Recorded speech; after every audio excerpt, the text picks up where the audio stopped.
Welcome to Life Stories Network. Today's story hits deep for anyone who's ever been told they had enough to stop deserving more. I grew up in a quiet town, the kind where everyone knew each other's business. My parents weren't rich, but they took pride in tradition. Every family event had one rule. The heirloom necklace passed down for generations would always go to the eldest daughter. That was me.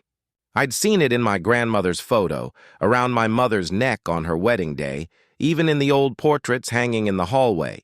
That necklace wasn't just jewelry. It was legacy. It was supposed to be mine. When I was little, Mom used to let me hold it on birthdays. "One day, this will be yours," she'd whisper. I believed her every time. That promise became a part of who I was. Then life happened. I studied hard, moved away for college, and built a career that paid well. My sister Emily stayed closer to home. She worked in small jobs, always struggling but always near our parents. I sent money when they needed help, paid for repairs, even helped with Emily's rent once or twice. I didn't mind. Family was family. A few months ago, my parents called. They said they were finally passing the heirloom down. My heart skipped. I thought it was finally time. But when I arrived home, something felt off.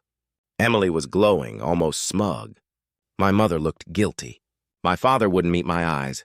Then Mom said it so casually it almost didn't register. "We decided to give the heirloom to Emily. You already have so much success in your life." "She needs something special, too." I stared at her. For a second, I thought she was joking. "Wait, what? You promised me that necklace since I was a kid." Mom sighed. "You don't need it, honey. You have everything. A career, a house, stability. Emily doesn't have those things. This is about balance. Balance." That word burned. So because I worked hard and made something of myself, I didn't deserve what was promised to me. Dad added, "You've always been independent. You don't rely on us." "But Emily," "She still does. She's fragile, fragile." I wanted to scream. They weren't talking about need. They were talking about guilt. The guilt of favoring one child and calling it fairness. I looked at Emily, waiting for her to say something. She just smiled, playing with the necklace already resting on her collarbone. "You've got plenty of nice things, sis," she said. "Let me have this one." I walked outside before I said something I'd regret. The air felt thick, heavy. The house that used to feel warm now felt cold. I sat in my car for an hour, trying to make sense of it. All my life, I'd believed that if I worked hard, I'd earn respect, not resentment. But now the message was clear. My success made me less deserving in their eyes. It wasn't about the necklace anymore. It was about what it represented. Recognition, belonging. When I drove back to the city, I didn't call for weeks. My parents sent a few texts. "Hope you understand," and "family means sharing." I didn't reply. At work, I tried to distract myself. But every time I saw a photo of my mom, I felt a sting. That necklace had connected generations. Now it was a reminder that I'd been cut out of the story.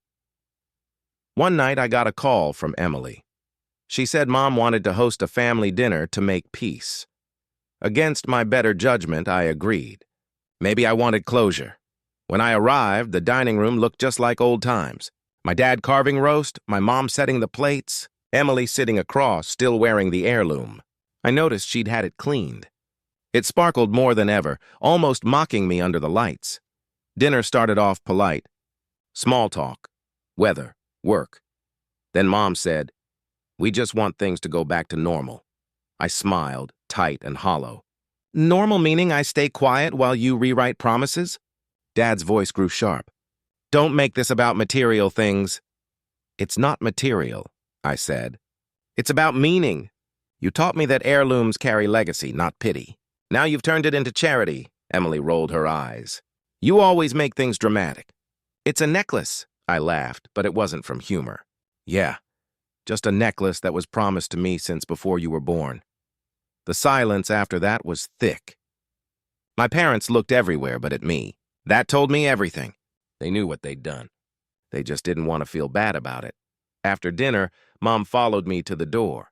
She tried to hug me, but I stepped back. "You took something from me, Mom, not the necklace." "The trust that your word meant something." Her eyes softened, but she didn't say sorry. She just said, "We thought you'd understand." That's the part that broke me. because they truly believed their choice was justified. They didn't see it as betrayal, just redistribution. That night, driving home again, I realized something. Families talk about love, but love without respect is control dressed as care. I didn't want to win them back anymore. I just wanted peace, the kind that doesn't come from approval. When I reached my apartment, I opened my jewelry box. Inside was a pendant my grandmother once gave me. Not the heirloom, just a small charm she'd handed me at graduation. I held it and realized that what I value most isn't something passed down. It's what I've built myself. Still, a part of me wishes they'd chosen differently. Not for the necklace, but for what it symbolized. I didn't need their gift. I needed their belief that I still belonged, even in my success. And maybe that's the hardest truth about family. Sometimes love asks you to shrink so others can feel tall. But I'm done shrinking. A week later, my aunt called. She sounded excited, almost breathless. "I found it," she said. "Your grandmother's journal. I think you should come see it." When I got to her house, she handed me a small leather-bound book, worn at the corners, smelling faintly of old perfume and dust. The handwriting inside was neat and familiar. I flipped through the pages, tracing every word like it carried weight. My grandmother had listed each heirloom, who it belonged to and why. There it was, written clear as day. "The necklace shall pass to my eldest granddaughter, to remind her that strength and grace are both her inheritance." My chest tightened. It wasn't about property or beauty. It was about legacy, about being trusted to carry it forward. My grandmother had seen something in me, and my parents had erased it. My aunt sighed. "Your mother knew," she said quietly. "I told her years ago what this page said. She just didn't want to fight Emily over it. That hit harder than I expected. Not just betrayal, but cowardice. They hadn't made a difficult decision out of fairness. They'd chosen the easier one, hoping I'd be strong enough not to care. I thanked my aunt and drove home, the journal on the passenger seat. I didn't cry. I just felt done. That night, I sent my parents a message. It wasn't angry, just final. "I saw Grandma's journal. I know what she wanted. You can keep the necklace with Emily, but I'm done pretending that promises don't matter. You taught me to value truth, and I guess I'm taking that lesson more seriously than you did." They didn't reply. Not that night, not the next day. Silence again. The kind that doesn't ache anymore, just clarifies what's gone.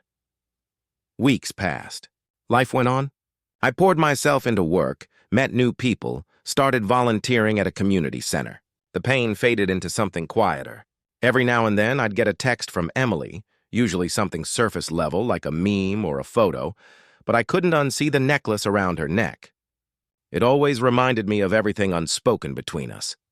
Then one evening, months later, I got a package in the mail. No return address, just my name. Inside was the heirloom necklace, resting in its old velvet box. There was a note. It said, "You were right." I wore it thinking it would make me feel loved. It didn't. I think it was meant for someone who never needed it to prove her worth. No signature, but I didn't need one. Emily had finally seen it too. I sat there holding that necklace, feeling something shift inside me. Not victory, not revenge. Just peace. I didn't call her. I didn't tell my parents. I put the necklace away, not because I wanted to hide it, but because I no longer needed it to remind me who I was. In the months that followed, I started writing again. Stories about family, legacy, and the quiet wounds that shape us.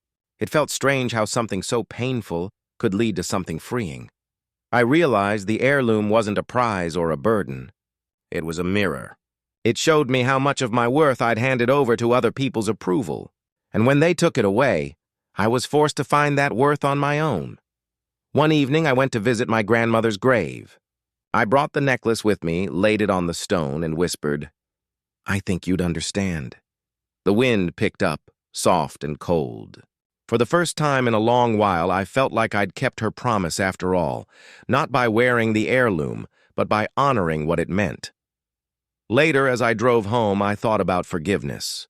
Not the kind where everything goes back to how it was, but the kind that lets you move forward without bitterness. I wasn't sure if I'd ever fully forgive my parents, but I knew I wouldn't let their choices define me anymore.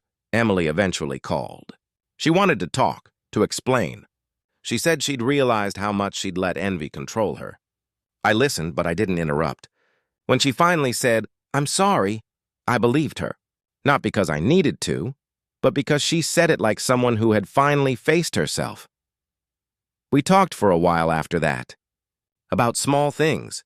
Her job, my projects, our childhood. It wasn't perfect, but it was real.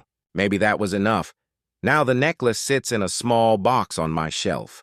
I don't wear it. It's not a reminder of betrayal anymore, but of becoming. A symbol that legacy isn't something you inherit. It's something you build by staying true when others don't. I sometimes think back to that dinner. That silence. That sting of being told I was too successful to deserve it. And I smile now, because I finally understand. They were wrong. Success isn't measured by what you have. It's measured by what you can lose and still stay kind. When I woke up the next morning, I thought I'd feel lighter after letting it out. But the ache lingered. That dinner had stripped something deeper than I expected. I wasn't angry about the heirloom anymore. I was angry that my worth had become negotiable to them. I didn't text or call for days. Then Mom showed up at my apartment unannounced. She stood at my door holding a small basket of homemade cookies, like that could fix it. I let her in, mostly out of habit. She looked around, quietly taking in the apartment I'd worked years to afford. I could see it in her eyes, the unspoken comparison between me and Emily. She finally said, "Your father and I just wanted to help your sister feel appreciated." I leaned against the counter. "By taking something you promised me?" She winced. "We didn't mean it like that. You've done so well for yourself and Emily. She's had such a hard time finding her place. There it was again. The same excuse, wrapped in guilt and pity. I didn't want to fight, but her words hit the same bruise. I said quietly, "You keep saying I have enough. But did you ever ask what I've lost while earning it?" She frowned. "Lost? You've gained so much." "Yeah," I said. "And in exchange, I lost the feeling that I belonged in my own family." For once, she didn't argue. She just looked down, fidgeting with her hands. Then she whispered, "We thought you'd be proud of her." That made me laugh, though it hurt. "Proud? Mom, you could have given her 1,000 other things. But you chose the one thing tied to your word. That's not pride. That's erasing promises to make you feel fair," she didn't reply. She left soon after, leaving the cookies behind like peace offerings I didn't want. Weeks passed. Emily posted pictures on social media, selfies wearing the heirloom at family events, captions like, "Keeping the family tradition alive." The comments from relatives poured in, full of praise. "You look just like your mother." "So proud of you for continuing the legacy." Each one was a small twist of the knife. I didn't comment, didn't message. Silence became my boundary. But one night, out of nowhere, I got a message from my aunt. She'd seen the post and asked, "Didn't that heirloom used to be meant for you?" I didn't know what to say. I typed, deleted, retyped. Then I just wrote, "It was." A few hours later, she called me. Her voice was soft, careful. "Honey, your grandmother would never have approved of that." She was strict about her promises. That necklace was meant for the eldest. She even wrote it in her notes. That hit me hard. "Notes? What notes?" "She kept a small journal," my aunt said. "It's with your mother." Everything she wanted to pass down is listed there. I didn't say much after that, but my mind was racing. If that journal existed, it meant there was proof that the heirloom was mine by tradition and intention. The next day, I called my parents. I asked to stop by.